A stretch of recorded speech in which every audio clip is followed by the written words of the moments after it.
ओम शांति। 13 दिसंबर के ईश्वरीय महावाक्य नंबर 1। शिव जयंती का त्यौहार बड़े से बड़ा त्यौहार है। इसे तुम बहुत बच्चों को बहुत धूमधाम से मनाना है, जिससे सारी दुनिया को बाबा के अवतरण का पता चले। नंबर 1, सबसे बड़ा त्यौहार इस समय शिव जयंती का है, क्योंकि जब तक शिव बाबा न आए इस दुनिया का कल्याण हो ना सके, इसलिए इसे बड़े धूमधाम से मनाना है। नंबर 2, पढ़ाई व योग में जरा भी सुस्ती नहीं चाहिए। पर कई बच्चे समझते हैं सभी तो विजय माला में नहीं आएंगे, सब तो राजा नहीं बनेंगे, इसलिए सुस्त बन जाते हैं, पढ़ाई पर ध्यान नहीं देते।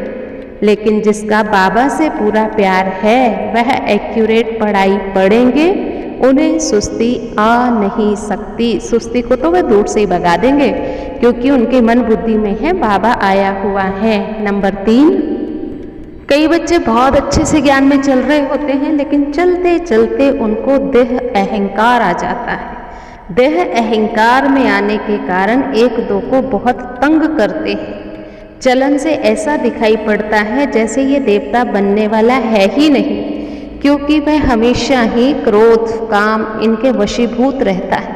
क्रोध में आकर के किसी को बार बार दुख देना ये भी तो ठीक नहीं है ना, तो यह ग्रहचारी किसी पर ना बैठे तो ही अच्छा है। नंबर 4, तुम बच्चों को घर घर जा कर के शिव बाबा का परिचय देना है, अखबारों में डालना है।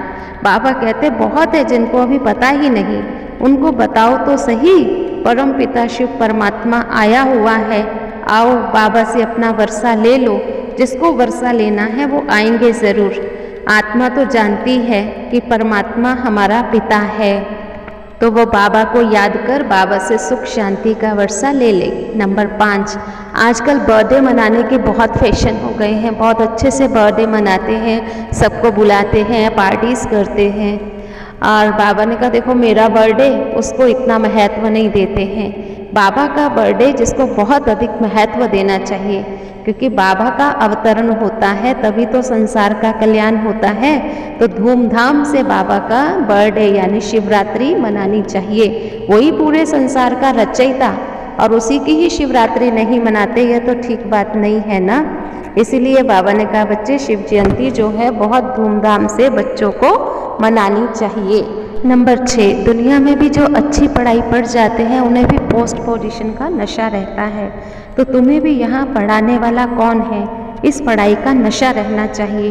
देखो जिस्मानी पढ़ाई में भी जब हम पढ़ते थे ना तो मैनर्स का रजिस्टर रहता था, गुड बेटर बेस्ट। यहाँ पर भी शिव बाबा देखते हैं, भल बाबा के बच्चे तो बने हैं, बाबा के पास रह भी रहे हैं, लेकिन बाबा कहते चलन कैसी है ये ध्यान देना है। मुख्य बात सर्विस की है, सर्विस भी करनी है।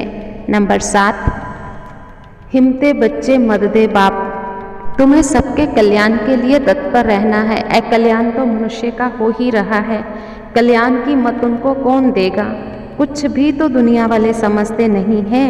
बाबा कहते तुम सबका कल्याण करो। नंबर 8, अभी देखो लड़ाई की कितनी तैयारियां हो रही हैं। तुम बच्चों को तो योग लगाने में बड़ी मेहनत लगती है, योग से ही तो विकर्म विनाश होते हैं। जितना योग करेंगे उतना अच्छा है। अगर योग में रह गोल्डन एज तक नहीं पहुँचे तो रॉयल घराने में भी नहीं आ सकते हैं। इसलिए बच्चों को योग लगाने का पुरुषार्थ करते रहना चाहिए, ऐसे कभी नहीं बोलना चाहिए जो तकदीर में होगा। नंबर 9, अपने मुख्य चित्र है, त्रिमूर्ति है, गोला है, झाड़ है, एडवर्टाइज करनी पड़ती है ना, तो मुख्य मुख्य बातें भी लिख देनी चाहिए। उतरती कला, चढ़ती कला, भारत दी हेवन, भारत दा हेल, हेवन में कितना समय, हेल में कितना समय। बाबा डायरेक्शन तो देते हैं, अगर कोई मुरली ही मिस कर दे तो उनको इन डायरेक्शंस का पता कैसे चले, मददगार बन नहीं सकते हैं।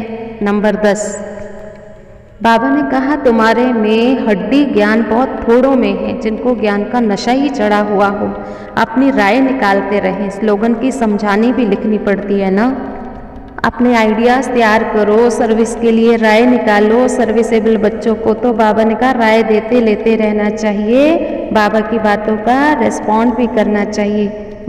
मैटर भी छपा करके बाबा को भेज सकते हैं। अच्छा, आज का वरदान, स्नेह की शक्ति द्वारा मेहनत से मुक्त होने वाले परमात्म स्नेही भव। स्नेह की शक्ति मेहनत को सहज कर देती है। जहाँ मोहब्बत है वहाँ मेहनत नहीं होती, मेहनत मनोरंजन बन जाती है। भिन्न भिन्न बंधनों में बंधी हुई आत्माएं मेहनत करती हैं, लेकिन परमात्म स्नेही आत्माएं सहज ही मेहनत से मुक्त हो जाती हैं। यह स्नेह का वरदान सदा स्मृति में रहे तो कितनी भी बड़ी परिस्थिति हो, प्यार से स्नेह से परिस्थिति रूपी पहाड़ भी परिवर्तन हो पानी समान हल्का बन जाता है। स्लोगन: सदा निर्विघ्न रहना और दूसरों को निर्विघ्न बनाना, यही यथार्थ सेवा है। स्वमान मैं परमात्म स्नेही आत्मा हूँ।